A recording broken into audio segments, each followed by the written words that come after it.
sometimes I don't post these on Reddit because they're just videos, but for this one, I'm going to make it a part of the series, which includes a writing as well, which you can read on Reddit. But I just was inspired again to speak on. I'm trying to continue the train of thought through these videos where I don't want to let go of everything I said. I just want to take apart one thing I said from that video and then kind of expand upon it, and then do the same thing with this one. But what I said yesterday, the last video, was that you might have a feeling of like, what if this doesn't work inside of you when you imagine? And Neville once said that if you have that, you haven't yet yielded into it. And so, I just want to go through some of the nagging thoughts or feelings that you might have when you imagine, and they could be such as feeling like, well, this hasn't happened yet, or what if it doesn't work, or what if what I'm doing is not enough, or what if this is a lie, but how can this happen, or when will it work? What if I imagine and nothing happens? Or you're afraid to actually let go and imagine it? Or what if others reject the change I have within me? And these thoughts and feelings are the ones that need to sort of be suspended completely, because this is a principle of faith. And faith is the assurance of things unseen, the assurance. And so that requires to have the assurance that you truly want. It requires you to suspend the reasoning. And so we really haven't yielded yet if we're questioning yet. That's Neville's point. You haven't necessarily let go and imagined it or realized it inside of you if you're questioning it. And to truly have faith, it requires the acceptance of the unknown, where these questions won't be answered. And I've seen this when the individual suspends the reasoning and they accept something about themselves that they otherwise want. Maybe they've never been confident in their life, but they accept confidence, some type of power within them, and they don't question it, and they will sustain it longer. And I've noticed that they will it will work for them. It's worked for me and other people.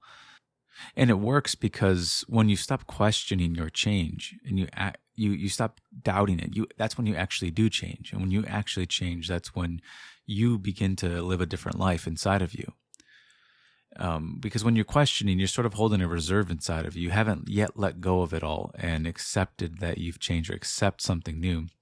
Neville would say it time and time again. He would say that he's not a rational person. And I've had to learn to accept that I'm not either. I'm not rational. I have had to come to terms with the fact that I'm good at dreaming. It's something I've always been good at. It's something I really love to do. I've always been imaginative, and it's something that otherwise the world has called me crazy for. But I've had to accept this. I've had to take the words of others, being called stupid for being a dreamer. But it's just something I've always been good at. It's something that's always fulfilled me more than anything. And I could just be shaving my face, and I could have a thought or an idea that I want of myself. And when the moment I accept it without question, I completely trust it, I get this lovely, powerful energy inside of me that really does cause me to act in certain ways, in different ways, that lead me down that path of what I've changed within me. And it was Neville that also said that dreams are not realized just by the rich, but by the imaginative. Nothing stands between man and the fulfillment of his dreams but the facts, and the facts are creations of imagining. If man changes the imagining, he will change the facts. But far too often what happens is that people get focused on changing the facts. They put their entire energy and attention on facts instead of their imagining. Instead of changing their imagining, instead of going to the root, they focus on the fruit of it all. They must change it at its root cause, and as we're taught, is that the root cause is our imagining. Now, that's something you can wrestle with all you want, that you can wrestle, and this might be a wrestle of our entire lives, is that we have to realize that there is only one God, and God's name is I Am. And that will pin you against all these other gods, and that is a wrestle you're going to have to fight with. Can you really accept that? Can you really accept that the causation may be mental? Can you test it? Well, how would I go about testing it? Well, I wouldn't try to change facts. I wouldn't try to change behaviors yet. I would try to change my imagining. I would try to change what otherwise is the root of my actions, the root cause of my actions. I would try to change what I'm doing inside, what I'm hearing and seeing, who I'm being inside. That's what I would change. And so it's not just the rich, but the imaginative who realize dreams. And we must see dreams are realized internally first. If it truly is, if you could live your life as within, so without, that is a principle you can live upon, and you should test that. We're looking for a circle of people who are imaginative. We're not just interested in the people who are obsessed with equations or those who just want to be seen as wise in the world's eyes. I'm not really looking for that. We're looking for people who see beyond the circumstance and imagine their desire being realized. So when someone comes up to you and says, I want a home, I wish I had a home, we don't just nod our head with sympathy, but we see them in a house. We actually see them. We change. And because the imaginative person must act, and the way we act is through imagination. We act when we actually see their dream realized. We don't question it. We don't think, oh, well, they're stupid, or, oh, you know what? Well, they weren't, they did this one thing in their past, or, we don't do that. It's not about being rational. This is about practicing a principle of faith, and faith is the assurance of things unseen. It doesn't involve our own personal judgments. It's something you're going to have to let go when you practice this principle. If you really want to effectively practice this upon yourself, you let go of the judgments you've hold of yourself, and that's where you start. It might be difficult to imagine someone who is in passing saying they wish they had a home, and you imagine them with a home. But if you do it for yourself, it'll be much easier to do it for them as well. And so you might want to think when they tell you that, well, how, you might feel inside of you, how could they get a home? Or how could I have what I need? But that is when you must suspend that type of reasoning. I'm not interested in being rational. It's something I accepted a long time ago. It's something that has kept me stuck for a long time, is trying to be rational. I thought that was the way. And then I realized I wasn't changing by being rational. I was certainly not, I was taking baby steps, sure, but I wasn't skipping. I wasn't joyful. It wasn't until I let go of the rationality of it all and the reasoning of it all where I was able to make an effective change within me. And like I said, you could do this while you shave. You could do this any time right now. You could do this. Imagine for someone.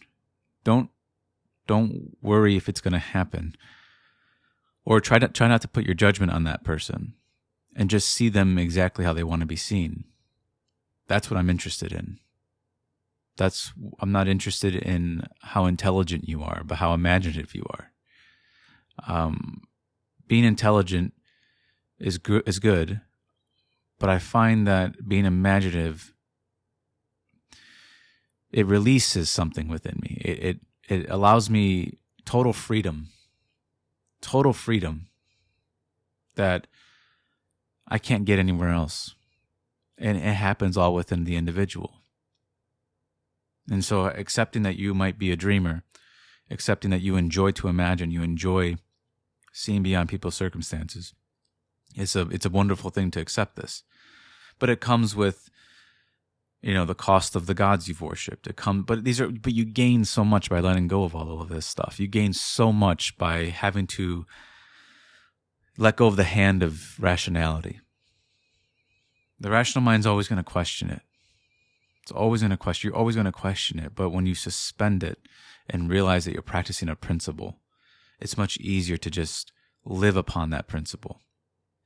And so the next time you find yourself sort of going down that route of questioning, remember that you haven't yet yielded. You haven't truly let go yet. You haven't fell into the state. You haven't necessarily changed. If we could see that we change states not through intellect or rationality or reason, we change states by faith, then you would let go of everything else and go to faith. If you see that that's how we move inside. You place yourself, you are in one psychological space within you, and then you want to move somewhere else, but really to only move for it to be truly effective, if you have to trust it. You have to trust it completely. I mean, completely trust it. You'll want to ask questions, but trust it instead. That's how we effectively move inside. And it's when you first get a glimpse of it, you see how much freedom that is.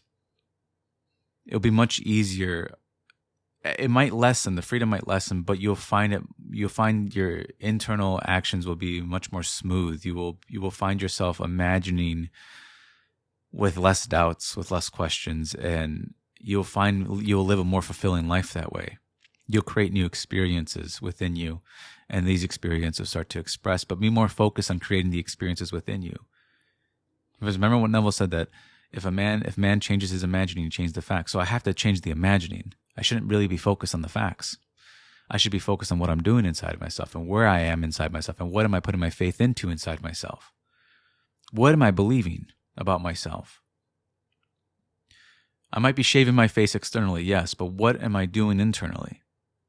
That's really the question that matters. Because in this world, I'm completely living on faith, and I'm pouring it into something. I'm drinking some cup. I'm eating some food. What am I eating? What am I drinking? And I will have to drink these states to the last drop. So what I need to be focused on, really, what am I doing? Don't worry if you really want to change. Don't be scared to do it. Just do it. Whatever it is you want to do externally in the flesh, start to do it internally in the spirit. That is the way we change. So we don't leave people in want. We don't leave yourself in want. You go beyond what your reason tells you. Supersede your reason. So when I apply this principle, I'm not rational. I don't take pride in being rational, personally. I've never took pride in being rational. I find it quite boring. I take much pride in being a dreamer. I take much pride in being imaginative. It completely ignites an energy within me that I have to pour out and speak about it. And I must say, if you get some sort of energy and you get some unquestionable, inspired action, undoubting action, take it. You'll find that you'll create opportunities that way. And it all stemmed from your imagining, from the change of your imagining. At one moment, you were imagining yourself to be low, and in the next, you put yourself somewhere and you believed in it enough to change. Now, to the degree you believe in it, that's how much you change. But I found that you can really believe in something if you suspend all the reasoning and rationality. You really can believe in it. And the use of this, Scripture calls it a talent. The use of your imagination is how well you use it, is how much you've changed. The more wisely you use it. And I found that wisdom is not what I was taught. Wisdom is to practice faith, to have assurance in the things unseen. And so I'm finished on this one. So if you want to read this, just go to Reddit. You'll be able to find it there. You'll get something else out of reading it. You kind of can contemplate on it more instead of just listening. There's a benefit to it. I also offer one-on-ones if you're interested in that. Just email me and you'll get a description of everything there, all the details. But again, thank you guys for listening.